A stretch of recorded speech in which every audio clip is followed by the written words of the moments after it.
अस्सलाम वालेकुम जी। पहले वनडे इंटरनेशनल में पाकिस्तान ने ऑस्ट्रेलिया को 5 विकेटों से शिकस्त दे दी है और मुझे बहुत ज़्यादा खुशी नहीं हुई इस पाकिस्तान की जीत पे, क्योंकि अगर देखा जाए तो ऑस्ट्रेलिया के मेन प्लेयर पाकिस्तान में नहीं आए खेलने के लिए, उनको रेस्ट दिया गया है आईपीएल से थकावट की वजह से।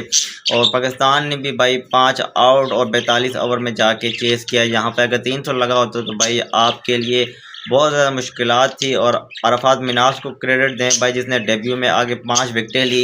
नहीं तो भाई इन्होंने पूरी ज़िंदगी पता नहीं 7-8 वर्ल्ड कप नवाज शहजाद को खिला के इन्होंने जो है ना ज़ाया कर दिया। हमारे यंगस्टर को मौका नहीं दे रहे थे। जब मौका देते हैं परफॉर्म करते हैं तो फिर भी भाई कोई बहाना बना के टीम से बाहर निकाल देते हैं। मुझे तो डर लग रहा है भाई, कल जिस तरह से शहनशाह अफरीदी शादाब को आखिर तक बॉलिंग दे रहा था, और मुझे तो लग रहा था कि भाई ये जिस तरह से शादाब को ओवर करवा रहा है, लग तो यही रहा कि भाई ये इससे विकेट निकलवाना चाह रहा है ताकि इसकी जो है ना जगह बनी रहे टीम में। लेकिन वो ना हुआ। जिसको अल्लाह चाहे इज़्ज़त दे, जिसको अल्लाह चाहे ज़िल्लत दे। तो बहुत अच्छा भाई अरफात मिनाज का डेब्यू रहा, पहले पाकिस्तानी बने जिसने डेब्यू में 5 विकेट्स लिए और बैट के साथ भी उन्होंने भाई छक्का लगा के पाकिस्तान को फतह दिलवाई। तो पेसर्स की बात करें तो राउफ भाई ऑर्डिनरी रहे, क्योंकि स्पिन ट्रैक बनाया था पाकिस्तान ने यहाँ पे रावलपिंडी के स्टेडियम में, और यहाँ पे स्पिन ट्रैक में मदद मिली अरफात मिनाज को। अच्छी बॉलिंग उन्होंने की लाइन लाइन से। लेकिन शादाब खान को क्यों नहीं मदद मिली भाई? स्पिन ट्रैक में अगर नहीं मदद मिलेगी तो फिर आपको कहाँ मदद मिलेगी?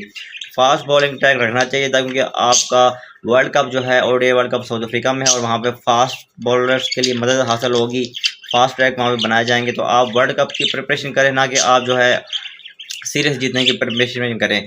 तो ये आपका माइंड सेट बताता है कि आप लोग जो है ना वर्ल्ड कप की तैयारी नहीं करते। आप लोग कहते हैं कि भाई मौजूदा ये सीरीज जीती जाए, इसलिए जो लोकल सीरीज होती है वो आपके लिए ज़्यादा जो है मैटर करती है बजाय इसमें जो है आप कोई वर्ल्ड कप के लिए तैयारी करें। तो ये कंसर्न है। बाबर आजम ने 50 तो बनाए भाई, लेकिन कंसर्न है वो भी भाई 80 बॉल पे जाके उन्होंने 50 स्कोर की। ये हमें नहीं चाहिए। 50 पे 50 बना लें, 60 पे बना लें, लेकिन 80 बहुत ज़्यादा हो जाता है भाई। ये वनडे में आजकल टीमें जो है 350 तक जाती हैं। ये तो भाई ग्रीन वगैरह ये थके हुए थे आईपीएल के, तो इसलिए यहाँ पे नहीं हुआ। तो उनसे मुझे जो लगता है भाई दूसरे मैच में वो अच्छा खासा तगड़ा आएंगे। अगर उन्होंने 350 पहले बैटिंग करते हुए बना दिया तो आप नहीं बना सकते। ये मैं पूरे कॉन्फिडेंट के साथ कह सकता हूँ कि आप लोग नहीं बना सकते अगर ऊपर से माँ सदाकत और सबसे ज़्यादा फरहान ना चले तो। बाकी आपके पास जो है ना इतने कोई अच्छे बैट्समैन नहीं है। माँ सदाकत अगर चल जाए जिस दिन तो फिर उस दिन आपको कुछ हो सकता है। सबसे फरहान वो ऊपर से चल गया, नीचे डेप्थ में आपके पास मिडल ऑर्डर में कोई बैट्समैन नहीं है। हसन नवाज था, लेकिन आपने उस बेचारे को जो है दूध में से मक्खी की तरह निकाल दिया। इसी तरह आपने कई यंगस्टर के साथ नाइंसाफ़ियाँ की हैं। आप शादाब खान को आप ज़बरदस्ती टीम में ला रहे हैं, तो बहुत मुबारक हो पाकिस्तान टीम को। लेकिन मुझे मज़ा नहीं आया इस चीज़ का, क्योंकि अगर आप 1-2 आउट होते, आप जो है ना 35-36 ओवर में जाके जीतते तो फिर थोड़ा सा मज़ा आता, क्योंकि उनकी बॉलिंग भी फारेग है। पैट कमिंस नहीं है, हैदरवुड नहीं है, स्टार्क नहीं है, तो इसलिए जो है ना उनकी बॉलिंग वीक है। तो उस लिहाज से 5 आउट बनते नहीं थे। जिस तरह से पाकिस्तान के आउट हों तो एक दफ़ा ही लाइन लग जाती है।